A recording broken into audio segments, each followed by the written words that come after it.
Hey everybody, Smart Silver Stacker here. We're wrapping up 2021. We're getting close to the new year. And as we wrap up 2021, I hope that all of you watching are getting a chance to enjoy your holiday season.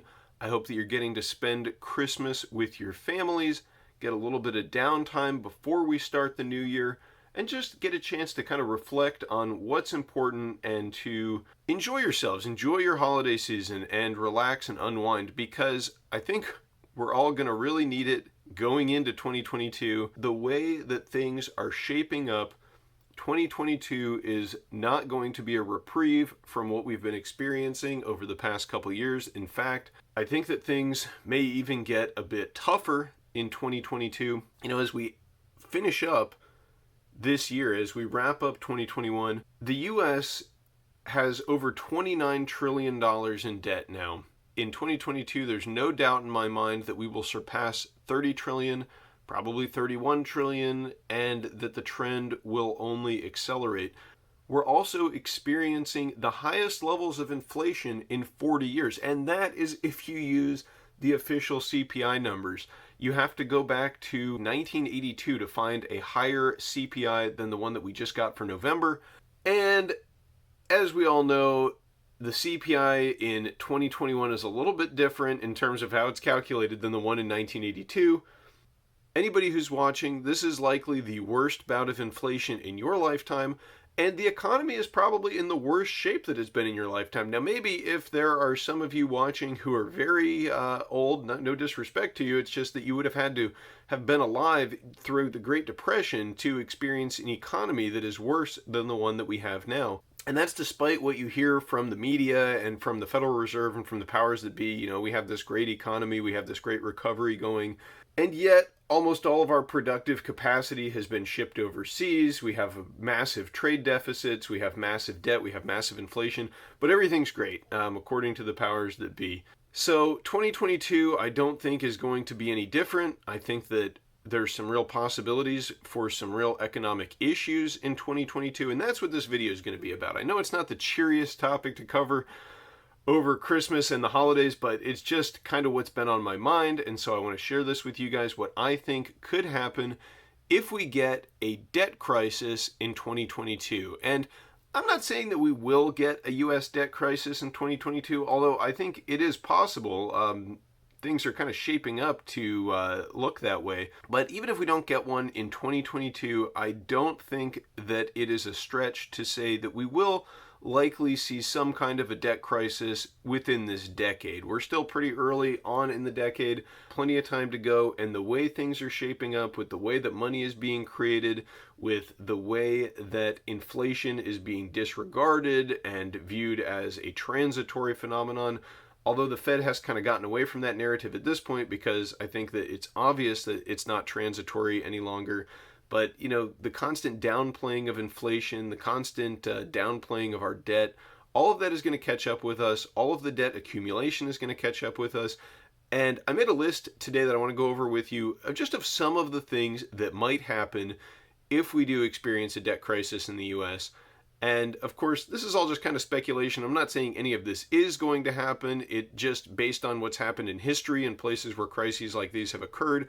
These are some of the things that I think we might experience. So to start off the list, the first thing I think we might see is that ATMs and banks may have a holiday. If there's some kind of a liquidity crisis in the US banking system, if there's some kind of a debt crisis, if other countries stop buying US debt for some reason, if Treasury auctions are failing and the Fed is having to step in a big way, one of the things I think we might see is some kind of a bank holiday. And if you can't get your cash out of the bank and your cash is just digital numbers on a computer, then, what good is it to you? What good is your money really going to be to you if you can't access it? So one of the things I would say would be wise to prepare for this with is just keeping some cash on hand, maybe having enough cash on hand at any given time to pay your household's budget for 1 month, I think would be a wise decision, because there may come a time when you simply cannot get your money out of the bank. Something else that I think we might experience if there is some kind of a debt crisis. Now, I think that if there is a debt crisis, it is likely going to be accompanied by some form of severe inflation. We're already kind of experiencing the severe inflation without a crisis in place. So if a debt crisis does rear its head, there will be problems with prices getting out of control, and we will likely see price controls set by the government trying to combat that. One of the things that we'll probably see, we're already seeing this a little bit with the Biden administration blaming meat packing companies for high meat prices, but I really think that this could become a central narrative, is that merchants and businesses are price gouging, and the government could come in and try to set price controls, which will lead to another thing that I think we may experience if there is a debt crisis, and that is widespread shortages.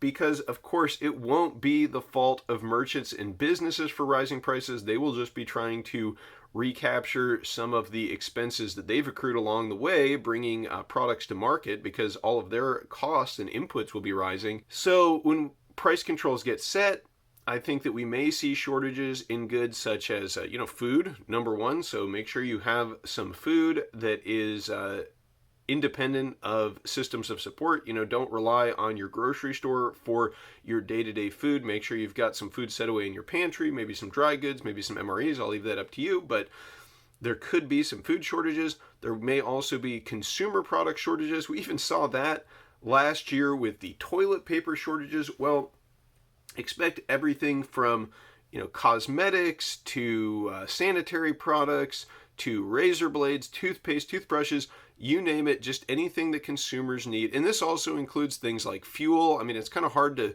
pinpoint exactly where a shortage may occur in a complex economy, but guaranteed, if we see high inflation, if we see a debt crisis, if we see price controls, there will certainly be widespread shortages. And this has kind of been typical throughout history in command economies, and as we transition more and more to a command economy, I think that we will continue to see shortages. Now, it might not be as bad as a place like Venezuela or the Soviet Union, but I do think that the kind of shortages we might see could be very tough for the average American, who is accustomed to having pretty much any product they want at any time delivered within 1 or 2 days for free.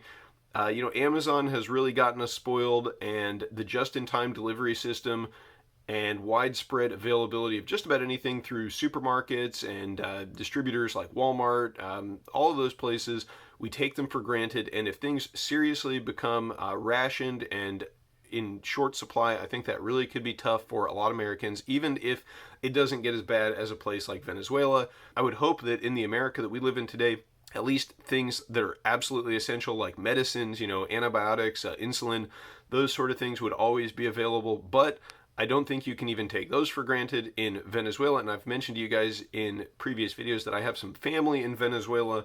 Products, even essential ones, even essential medical products like those have become in short supply and unavailable, very difficult to acquire.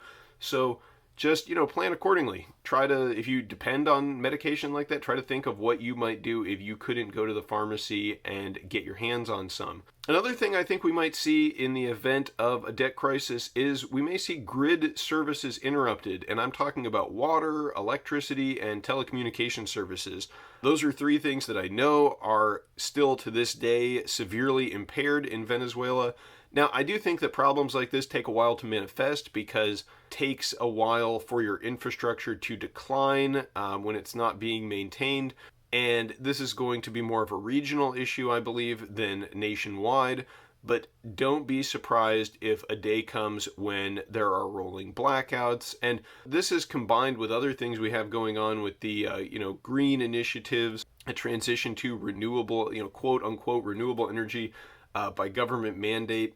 That may also have an effect on these things. And when you couple that with the economic disruptions brought on by something like a debt crisis, you can almost be sure that grid services will be interrupted to some degree. Now, what degree that is, it could range from some rolling brownouts to you only get water once a week. It really depends on the specific situation, but it is something that I think we will see to some extent if there is some kind of a debt crisis.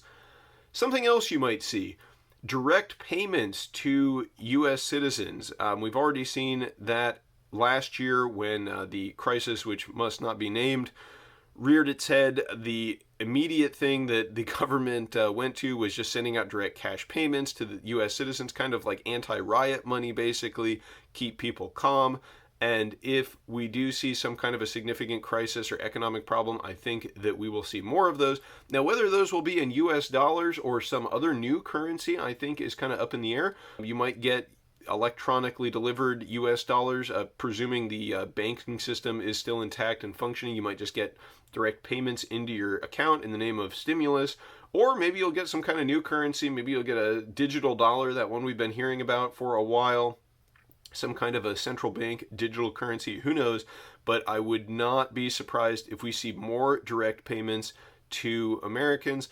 And I think that ultimately those will probably make whatever economic problems we are having worse, but they may be some kind of a short-term boon, so plan accordingly for that as well.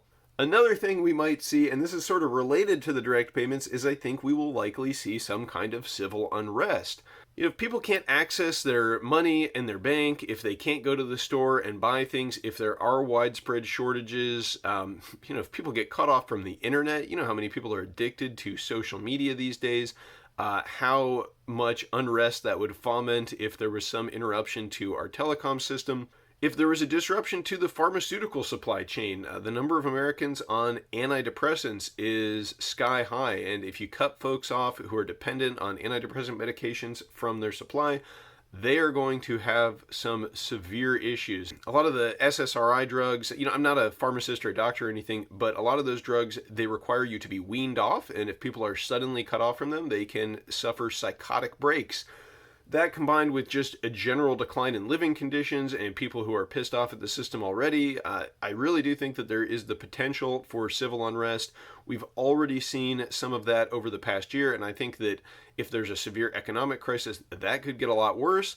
So, you want to make sure you have some way to protect yourself, whatever that happens to be in your locality, whatever means you can have. I would suggest getting the most effective means to protect yourself possible wherever you happen to be.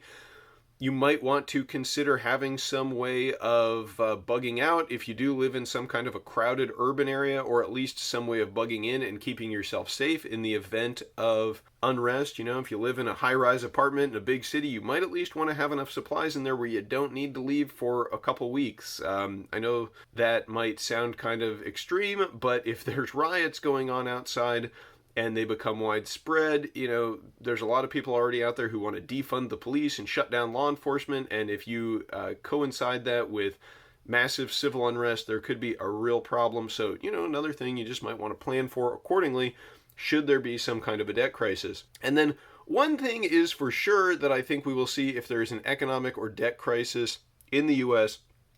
is that the people responsible will not accept the blame. Almost guaranteed. I don't think anybody at the Federal Reserve or in the government is going to come out and say, well, it's because we printed all this money and we committed to Keynesian economic principles and that is what is destroying the economy. No, they'll probably double down. They'll find some kind of a scapegoat, whether it be shortages or a natural disaster or a weather issue or a conflict somewhere. Anything but accepting responsibility for the mess they've created is what we're going to hear.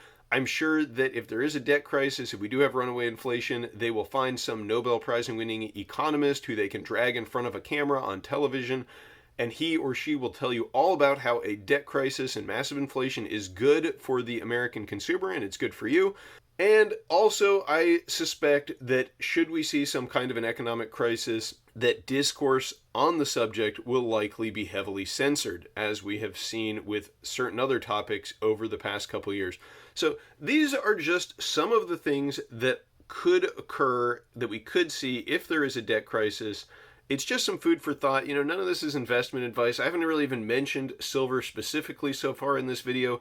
But of course, if you do think that a debt crisis is imminent or possible or unavoidable as I see it, then getting your hands on some real physical, tangible assets might be a good idea. But of course, stacking silver's not the only thing you need to do. If there is going to be some kind of a debt crisis, either in 2022 or later on this decade, or maybe later than that, who knows? I don't have a crystal ball. I can't really put an exact time frame on it. If there is a debt crisis, you're going to need to do more than just get your hands on metal. You're going to need to prepare for all of the things I just mentioned in this video, and probably more as well. I'm sure that there will be other consequences of a disruption of our monetary system and our banking system. If you guys can think of any of those things that you might need to prepare for should there be a debt crisis, let me know in the comments below. I would love to hear what you guys have to say.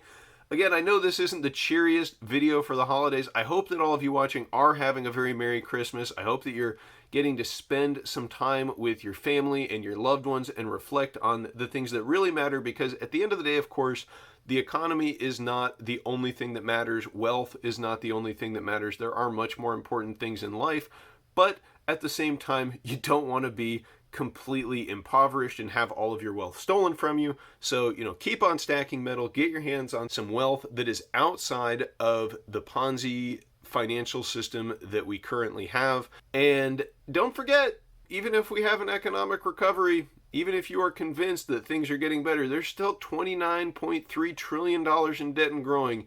And 2022 is going to see that number go much higher, and there is really no sign of the debt shrinking.